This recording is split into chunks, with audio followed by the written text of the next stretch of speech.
हर electrical interview में transformer की testing के बारे में पूछा जाता है। क्या आपको पता है? कोई बात नहीं, चलिए हम बताते हैं। टोटल 16 प्रकार की टेस्टिंग किया जाता है। चलिए जानते हैं। रूटीन टेस्ट या preventive maintenance.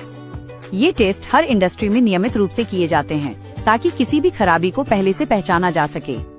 1. IR testing, insulation resistance test. ये जांचता है कि ट्रांसफार्मर की वाइंडिंग्स और अर्थिंग के बीच इंसुलेशन सही स्थिति में है या नहीं।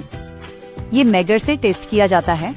नॉर्मल वैल्यू 1 मेगा ओम केवी से ज्यादा होनी चाहिए। अगर रीडिंग कम हो, इंसुलेशन कमजोर है या मॉइस्चर है। 2. WR testing, winding resistance test. ये जांचता है कि वाइंडिंग्स में कोई ओपन सर्किट, लूज कनेक्शन या असमान रेजिस्टेंस तो नहीं है। ये माइक्रोमीटर में टेस्ट किया जाता है। तीनों फेज की रीडिंग लगभग समान होनी चाहिए। 3. Turn ratio testing, TTR test. ये देखना कि प्राइमरी और सेकेंडरी वाइंडिंग के बीच टर्न्स रेशियो डिजाइन के अनुसार है या नहीं। ये TTR मीटर से नापा जाता है। अगर रेशियो में अंतर हो, वाइंडिंग्स में शॉर्ट टर्न या ओपन टर्न हो सकता है। 4. Vector group testing. यह सुनिश्चित करना कि ट्रांसफार्मर की वाइंडिंग कनेक्शन और फेज शिफ्ट सही तरीके से जुड़ा हुआ है या नहीं। जरूरी क्यों?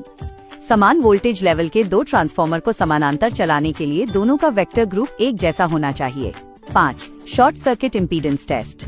यह ट्रांसफार्मर की इम्पीडेंस, वोल्टेज और कॉपर लॉस को जांचता है। प्रक्रिया: सेकेंडरी को शॉर्ट कर प्राइमरी पर रेटेड करंट प्रवाहित किया जाता है। इससे पता चलता है कि फॉल्ट कंडीशन में ट्रांसफार्मर में कितनी वोल्टेज ड्रॉप होगी। 6.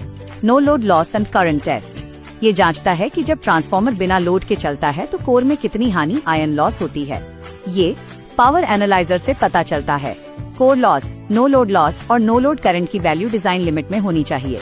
7. Load loss test. यह जांचता है कि लोड के समय वाइंडिंग में कितनी हानि, कॉपर लॉस होती है।